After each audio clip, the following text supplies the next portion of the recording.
मैं सड़क पर जूते पॉलिश करता था। एक दिन एक अमीर औरत आई और कहने लगी कि मेरे पास नौकरी करोगे तो 50,000 महीने का दूंगी। मैं तुरंत मान गया और मालकिन के घर चला गया था। घर इतना बड़ा था कि मैं देखकर हैरान रह गया, लेकिन हैरत इस बात की थी कि मालकिन अकेले रहती थी। लेकिन मालकिन ने मुझे घटिया काम करने को कहा।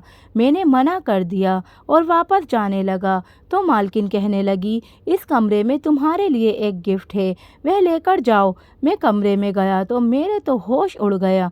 वहाँ तो मेरी सगी, मेरा नाम मोहित है। मैं बहुत ही ज़्यादा गरीब इंसान था। मेरे हाथ में ना कोई गुण था और ना ही मुझे पढ़ाया लिखाया गया था। मेरी एक बहन थी जिसका नाम पल्लवी था। वह बहुत ज़्यादा खूबसूरत थी। इस दुनिया में हम भाई बहन के अलावा हमारा कोई नहीं था। मम्मी पापा थे, लेकिन उनकी किस्मत ख़राब थी क्योंकि मेरे मम्मी पापा ने एक दूसरे के साथ बेवफाई की थी। पहले मेरे पापा ने बेवफाई की, फिर मम्मी ने उनसे बदला लेने के लिए बेवफाई कर डाली। तो एक दिन पापा ने उनकी जान ले ली और ख़ुद को भी मार डाला। खुद तो वह दोनों मर गए और हमें दुनिया में जलील होने के लिए छोड़ दिया। हमारे कुछ रिश्तेदार थे, लेकिन वे हमारे बुरे वक्त पर ही हंसते थे, इसलिए हम लोगों ने उनसे कभी मदद नहीं मांगी। मेरी बहन बहुत प्यारी थी। वह घर में ट्यूशन पढ़ाती थी और मैं जूते पॉलिश करता था। इससे हमारा घर चलता था। जब मेरी बहन ने कहा कि मैं घर पर जाकर पढ़ाऊंगी, तो मैं सोच में पड़ गया कि जवान लड़की बाहर जाएगी। मेरी बहन ने बीए किया हुआ था और उसने 8 क्लास के बच्चों को पढ़ा शुरू कर दिया। उनको घर जाकर पढ़ाने की वजह से महीने का 5,000 दे रहे थे। इतने पैसे तो मेरे भी नहीं बनते थे। सोचा कि किसी का घर होगा तो बहन घर में जाकर ही पढ़ाएगी, बाहर तो नहीं जाएगी। कोई ऐसा नौकरी तो नहीं कर रही जिसमें किसी ऑफिस में बैठना पड़े। उन लोगों के बारे में भी हम जानते थे, क्योंकि मेरी बहन की एक सहेली के वो रिश्तेदार लगते थे और उनकी सहेली बचपन से ही हमारे घर आती जाती थी। इसलिए मैंने बहन को इजाज़त दे दी। वैसे भी मजबूरी थी। पल्लवी कहने लगी, वे अमीर लोग हैं, मुझे तैयार होकर जाना होगा, मुझे 1-2 सूट बनवाने होंगे। मैंने कहा, मैं उधार लेकर अपनी बहन को 2-3 अच्छे सूट बनवा दिए और उसके बाद वह काम पर जाने लगी और मैं सड़क पर जूते पॉलिश करता था। इसी तरह 6-7 महीने गुजर गए। मेरी बड़ी बहन की सैलरी उन्होंने 2,000 बढ़ा दी थी। अब मेरी बहन महीने के 7,000 कमा रही थी और इतने ही पैसे में भी बना लेता था। हम घर में 2 ही लोग थे, इसलिए हमारा गुजारा हो जाता था। कभी घर में सब्जी नहीं होता था तो हम सूखी रोटी भी खा लेते थे। लेकिन मैं जानता था कि ज़िंदगी इस तरह नहीं गुजरेगी, क्योंकि मेरी बहन की उम्र 18 साल की हो गई थी। मुझे उसकी शादी भी तो करनी थी और उसकी शादी के लिए दहेज बनाना था। लेकिन इस तरह तो कुछ नहीं होने वाला था। एक दिन सड़क पर बैठा जूते पॉलिश कर रहा था, तभी मेरे पास एक औरत आई। मैं हैरान हुआ कि इस तरफ क्यों आ रही है, क्योंकि मैं औरतों के जूते पॉलिश नहीं करता था और औरतों के जूते ऐसे होते भी नहीं थे जिनको पॉलिश किया जाए। लेकिन वे मेरे पास आकर रुक गई। थोड़ी देर मुझे देखती रही और वे कहीं खो गई। मैं दुकान के आगे बैठा करता था। जूतों वाली दुकान बहुत बड़ी थी, इसलिए मैं उसके आगे ही बैठा था। दुकान के सामने एक बेंच लगा हुआ था, वे वहीं बैठ गई। वे बहुत अमीर औरत लग रही थी। उसकी उम्र शायद 40 साल होगी। उसने काला चश्मा पहन रखा था और मुझे नहीं पता था कि उस चश्मे के अंदर से मुझे ही देख रही है। मैं भी अपनी बहन की तरह शक्ल सूरत में बहुत अच्छा था, लेकिन जब मैं पैदा हुआ था तो सब ने कहा था कि बहुत ही खूबसूरत बेटा पैदा हुआ है। लेकिन मुश्किल हालात ऐसे आए कि मेरी शक्ल ही बदल गई और मेरी शक्ल देखकर यही लगता था कि जैसे मैं बहुत ज़्यादा परेशान हूँ और हर वक्त परेशान रहता हूँ। वह किसी का इंतज़ार कर रही थी। वह बार बार घड़ी देख रही थी। वह बोली, यहाँ पर बैठकर कितने पैसे कमा लेते हो? शायद उसका समय नहीं गुजर रहा था, इसलिए वक्त गुजारने के लिए वह मेरे साथ बातें करने लगी। मैंने बोला, बहुत कम बनते हैं, लेकिन कुछ न कुछ बन जाता है। फिर कहने लगी, कितने पैसे? तो मैंने कहा, 5-7 हज़ार। वह बोली, इतने पैसे में तो घर भी नहीं चलता होगा। मैंने कहा, गुजारा नहीं चलता, लेकिन चलाना पड़ता है और कोई काम नहीं आता। मैंने मजदूरी करने के बारे में सोचा था, लेकिन रोज़ दिहाड़ी नहीं बनती। हज़ारों मजदूर इंतज़ार में बैठे होते हैं, वही बैठकर घर चले जाते हैं। उसने कहा कि अच्छा, अगर तुम इतने मजबूर हो तो मैं तुम्हें काम देती हूँ, मेरे घर चलोगे, मेरे घर में काम करोगे? तो मैंने कहा कि मैंने कभी किसी के घर में काम नहीं किया है, मुझे तो कुछ मालूम भी नहीं है। उसने कहा कुछ जानने की ज़रूरत नहीं, इतना कोई ख़ास काम नहीं है, लेकिन सैलरी बहुत अच्छी होगी। मैंने कहा कितनी सैलरी होगी? उसने कहा 50,000। मेरे हाथ से सामान गिर गया, मैं हैरान रह गया। मैंने कहा कि आप 50,000 देंगी सिर्फ अपने घर का काम करने के लिए? जाहिर है मेरे घर में क्या काम होना था, या तो उसने मुझसे सफाई करवानी थी, या फिर घर का ख्याल रखना था, या साग या सब्ज़ी लेकर आना था। और इस काम के लिए इतने पैसे, इतनी सैलरी तो किसी अफसर की भी नहीं होती है। मैंने कहा आप ज़रूर मजाक कर रही हैं, गरीबों का मजाक नहीं बनाना चाहिए। भगवान ने आपको सब कुछ दिया है, तो इसका मतलब ये नहीं आप हमारा मजाक बनाएं। वह बोली मैं तुम्हारा मजाक नहीं बना रही, मैं सच में तुम्हें 50,000 महीना दूंगी, इसलिए ज़्यादा दे रही हूँ ताकि तुम्हें कोई फ़ायदा भी हो। मैं तुमसे काम कम करवाऊंगी, सैलरी ज़्यादा दूंगी, ताकि तुम्हारे लिए भी आसानी हो जाएगी। मेरी तरफ से कुछ दान हो जाएगी, ताकि हमारे मरने के बाद आसानी हो जाए, क्योंकि हम अमीर लोग, हमारी दुनिया तो संवर जाती है, लेकिन हम मरने के बाद में नहीं सोचते। इसलिए काम के पैसे ज़्यादा मिलेंगे, मुझे भी दिल को सुकून मिल जाएगा कि मैं कोई अच्छा काम कर रही हूँ, और तुम्हारा काम भी हो जाएगा। बात तो वैसे भी उनकी सही थी, सबको दान देना होता है। अगर कोई यह पैसे मुझे सैलरी की सूरत में दे रही है तो अच्छी बात है, क्योंकि मेरी बेइज्जती नहीं होगी कि कोई मुझे दान दिया जा रहा है। और उनका दान भी हो जाता और मेरा घर भी चल जाता, क्योंकि अगर उसने 7 से 10,000 पर रखती तो मुझे कोई फ़ायदा नहीं होता, लेकिन 50,000 से तो मेरे काफ़ी सारे काम निकल सकते थे। मैंने उसका बहुत धन्यवाद किया। उसने कहा कि मेरा नाम संध्या है, तुम्हें अभी मेरे साथ चलना होगा, मैं तुम्हें काम समझा दूंगी, तुम कल से काम पर आ जाना। मैंने कहा ठीक है। मैं बहुत ज़्यादा खुश हो गया, मैंने भगवान का धन्यवाद किया। सच कहूँ तो मुझे यकीन नहीं हो रहा था, मुझे ऐसा लगता था जैसे कोई सपना देख रहा हूँ। अभी कहीं से शोर की आवाज़ आएगी तो मैं जाग जाऊँगा। मुझे मालकिन ने कहा कि तुम पहली सैलरी एडवांस ले सकते हो, मुझे कोई दिक्कत नहीं है, मैं तुम पर भरोसा करती हूँ।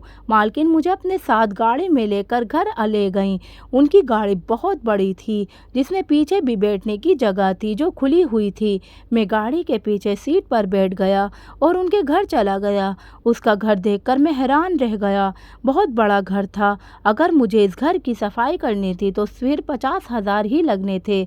घर बहुत ही ज़्यादा खूबसूरत है, लेकिन जब मैं अंदर गया तो मालकिन ने कहा कि तुम्हें घर की सफाई नहीं करनी या खाना नहीं बनाना, मैंने ये सब काम के लिए पहले ही 2 नौकर रख लिए, तुम बस इनसे काम करवाना, रोज़ की सब्ज़ी वगैरह लेकर आना और देखना है कि सारे काम ठीक से कर रहे हैं या नहीं। आज से हमारे घर में तुम देखभाल का काम करोगे। मैं सोच रहा था कि ये तो बहुत ही आसान काम है, यानी मुझे खुद को कोई काम नहीं करना बल्कि दूसरों से करवाना है। और रही बात सौदा का, कौन सा मुझे सर पर उठाकर लाना है, इतने बड़े घर में तो सौदा भी गाड़ी में ही आएगा। मैं दिल में सोचने लगा कि मालकिन से कहता हूँ कि फिर तो आप बहुत ज़्यादा पैसे दे रही हैं। फिर मैं भी थोड़ा सा खुदगर्ज हो गया कि जब वे खुद पैसे दे रही हैं और उनको कोई दिक्कत नहीं है तो मुझे इतना सोचने की क्या ज़रूरत है। मालकिन ने कहा कि कल से तुम नौकरी पर आ सकते हो और तुम रात को यहाँ पर रहना चाहो तो मुझे कोई परेशानी नहीं है। मैंने कहा कि मैं इसके बारे में आपको सोच कर बताऊँगा और कल नौकरी पर आ जाऊँगा। मालकिन ने मुझे कहा कि कल को थोड़ा साफ़ सुथरा होकर आना, क्योंकि अब तुम कोई जूते पॉलिश करने वाले नहीं हो बल्कि एक बहुत बड़े घर के इंचार्ज हो। यही सोचकर मुझे भी खुशी हो रही थी कि अचानक से मेरी किस्मत बदल गई। मैं भी सड़क के किनारे बैठा जूते पॉलिश कर रहा था और अब इतनी बड़ी घर की जिम्मेदारी मुझ पर आ गई थी। मालकिन ने मुझे एडवांस सैलरी भी दे दी।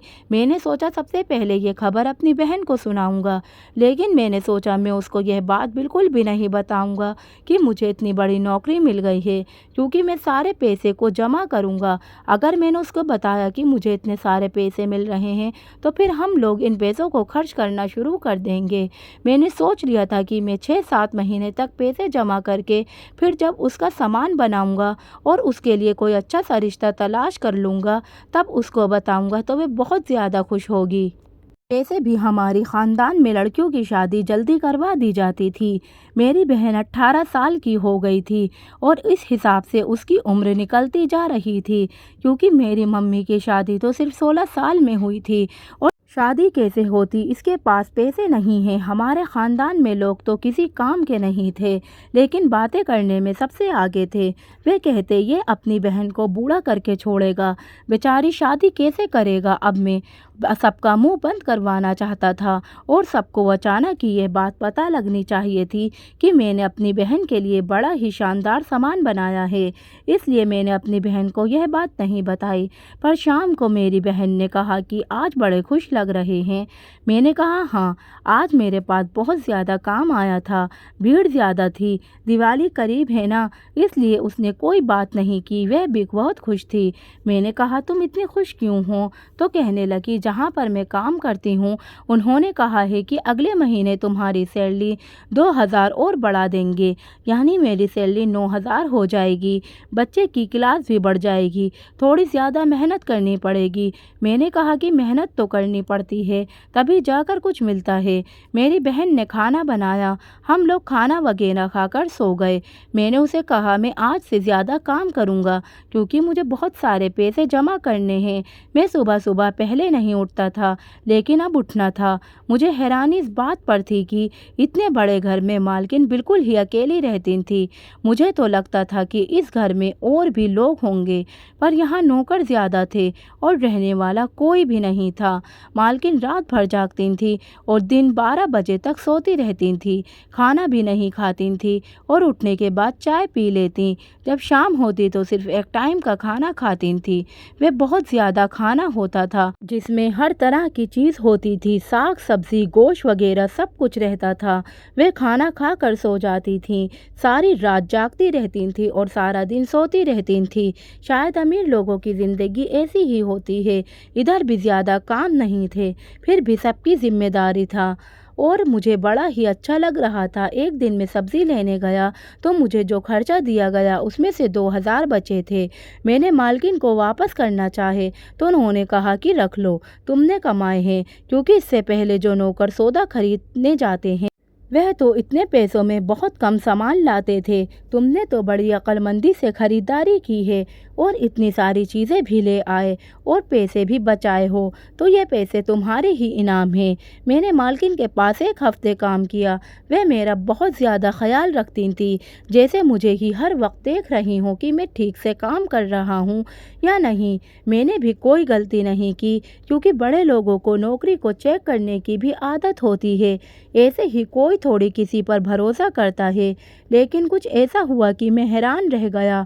एक दिन मालकिन ने मुझसे कहा कि आज रात तुम घर नहीं जाना। मैंने कहा नहीं, मुझे घर जाना है, बहुत ज़रूरी काम है। उन्होंने कहा अच्छा, देर से चले जाना। मालकिन ने मुझे कमरे में बैठा दिया और कहा मुझे तुमसे कोई काम है, मैं तुम्हें बताती हूँ। मैं उस कमरे में 2 घंटे तक उनका इंतज़ार करता रहा, लेकिन वे आ नहीं रही थी। मैं भी सोचने लगा कि कौन सा काम हो सकता है, घर के सारे काम तो हो गए होंगे। 2 घंटे बाद मालकिन आई तो वे बहुत ही ज़्यादा तैयार होकर आई थी, काफ़ी खूबसूरत लग रही थी, अपनी उम्र से बहुत पीछे लग रही थी। मैंने कहा कि आपको कहीं जाना है? नौकर छुट्टी पर गया था, मुझे लगा इसीलिए तैयार हुई हैं। उनको कहीं जाना है और नौकर छुट्टी पर गया था तो मैं उनको छोड़ देता। मुझे गाड़ी चलानी आती थी, लेकिन वह मेरे पास आकर बैठ गई। अचानक से मालकिन मेरा हाथ पकड़ लिया। मैंने कहा कि आप क्या कर रही हैं? तो वे कहने लगी कि बस करो, आजकल कोई भी इतना मासूम नहीं होता। मैं तुम्हें नौकरी पर किस लिए रखा था? तुम इतने भी मासूम नहीं हो। मैंने तुम्हें यहाँ पर रुकने को कहा है, सारे नौकरों को छुट्टी दे दी है। मैं तैयार होकर आई हूँ तो किस लिए आई हूँ? तुम्हें इतनी सी बात समझ नहीं आ रही है? तुम कोई छोटे बच्चे तो नहीं हो, 20 साल तो तुम्हारी उम्र होगी ना। मैं हैरान रह गया। मुझसे मालकिन ने कहा कि तुम्हारा क्या जाएगा, अभी मैं मिल रही हूँ, क्या तुम्हें इस बात की खुशी नहीं है? मैंने कहा नहीं मालकिन नहीं, मैं ऐसा काम नहीं करता। मैंने वहाँ से जाने की कोशिश की, फिर उसने मेरा हाथ पकड़ लिया। मैंने उनको मना किया था। मैंने कहा कि आप मुझे गलत काम पर नहीं उतार सकती हैं, मैं ऐसा कभी नहीं करूँगा। मैं आपको अपनी मालकिन समझता हूँ, मेरे दिल में आपके लिए बहुत इज्जत है। मैंने उनको 2-4 बातें सुनाई और जैसे ही जाने लगा, मालकिन ने तालियां बजानी शुरू कर दी। मैंने पलट कर देखा था। उन्होंने कहा कि तुम आज बहुत बड़ा इम्तिहान पास कर लिया है। मैं हैरान रह गया। मैंने कहा कि कैसा इम्तिहान? उन्होंने कहा कि मैं तुम्हारा इम्तिहान ले रही थी, जो कि मैं तुम्हें पास कर लिया है। अब मैं चाहती हूँ तुम मेरी एक जानने वाली लड़की से शादी कर लो, जिसको मैंने अपनी बेटी बनाया हुआ है और वह बैठक में बैठी है। जाओ तुम जाकर उससे बात कर लो, समझो कि वह तुम्हारा इनाम है। मैं हैरान रह गया। मैंने कहा कि ये आप क्या कर रही हैं?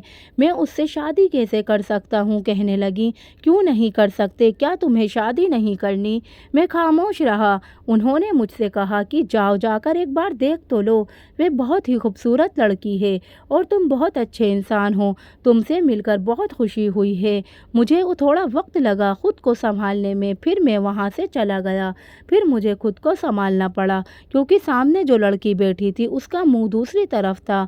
वे बहुत खूबसूरत लग रही थी, लंबे लंबे बाल भी थे और बहुत ही प्यारी थी। वह मेरी तरफ घूमी तो मेरी आंखें तो फटी की फटी रह गईं, क्योंकि वहाँ पर तो मेरी बहन थी। वह भी घबरा गई कि आप यहाँ पर क्या कर रहे हैं? हम सब हैरान रह गए। फिर बाद में पता चला कि जब मेरी बहन किसी के घर पढ़ाने जाती थी तो पास की मालकिन का घर भी था। वे इसी मोहल्ले में पढ़ाती थी। उसकी उनके साथ काफ़ी दोस्ती थी, लेकिन जिनके बच्चों को पढ़ाती थी वे मालकिन की बहन के बच्चे थे। और मेरी बहन ने मालकिन को बताया था कि मेरी माँ और मेरे बाप ने बेवफाई की, एक दूसरे को धोखा दिया। मालकिन ने कहा कि मुझे भी मेरे पति ने धोखा दिया और बेवफाई की, इसलिए उन्होंने कहा कि मैं तुम्हारे लिए लड़का तलाश करूंगी, और ऐसा लड़का जो बेवफा नहीं होगा। हम उसको पहले चेक करेंगे। अच्छी नौकरी दी, मुझे ज़्यादा सैलरी दी, मुझे साफ सुथरा रहने को कहा।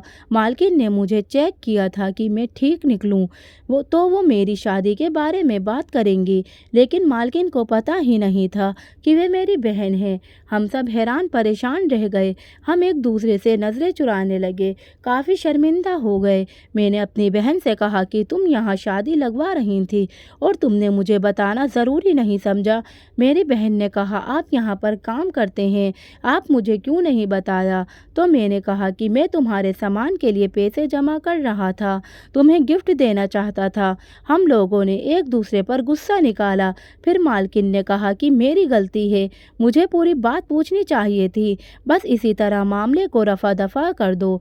मेरी बहन रोने लगी। उसने कहा, जब मम्मी पापा ने एक दूसरे को धोखा दिया, फिर इसी तरह उनकी जान चली गई। इस दुनिया में किसी पर भी भरोसा नहीं किया जा सकता है। मैंने अपनी बहन से कहा कि अगर किसी पर भरोसा नहीं किया जा सकता तो इसका मतलब यह तो नहीं कि इंसान चुपचाप ही कमरे में बैठ जाए। बाहर तो जाना पड़ेगा, भरोसा करना पड़ेगा। मैं तुम्हारे लिए बहुत अच्छा लड़का तलाश कर लूँगा, तुम्हें फ़िक्र करने की ज़रूरत नहीं है। मैंने अपनी बहन के लिए सामान बनाने के लिए पैसे जमा किया था, लेकिन मालकिन ने हर चीज़ें बनाने की जिम्मेदारी अपने सर पर ले ली। हमने अपनी बहन के लिए बहुत ही अच्छा लड़का तलाश किया और उसकी शादी कर दी। भगवान का धन्यवाद है कि आज वे अपने घर में खुश है। अभी भी मैं मालकिन के घर पे काम करता हूँ और आजकल वह मेरे लिए भी कोई लड़की तलाश कर रही हैं। दुनिया में अच्छे लोग भी होते हैं। मेरी बहन की गलती यही थी कि उसने मुझे बताया नहीं, क्योंकि वे एक वहम का शिकार थी। उसे लगता था कि जैसे हमारे बाप ने दूसरे से बेवफाई करके अपनी ज़िंदगी बर्बाद कर दी थी, और साथ साथ हमारी भी, क्योंकि हम बहुत छोटे थे। इसलिए कल को अगर उसे भी कोई ऐसा इंसान मिल जाता तो उसके साथ बेवफाई करता, फिर बाद में उसकी जान भी ले लेता। उसको इसी बात का डर था, इसकी वजह से उसने इस तरह की हरकत की। और मालकिन के साथ उसकी बहुत बनती थी, जिन्होंने उसकी मदद की। अब हम लोग इस बारे में बात नहीं करते, इस मामले को भूल गए हैं। मेरी बहन अपने घर में खुश है और मैं भी अपनी ज़िंदगी गुजार रहा हूँ। दोस्तों, अगर आपको मेरी ये कहानी अच्छी लगी हो तो हमारे चैनल को सब्सक्राइब करें और वीडियो को लाइक करें। धन्यवाद।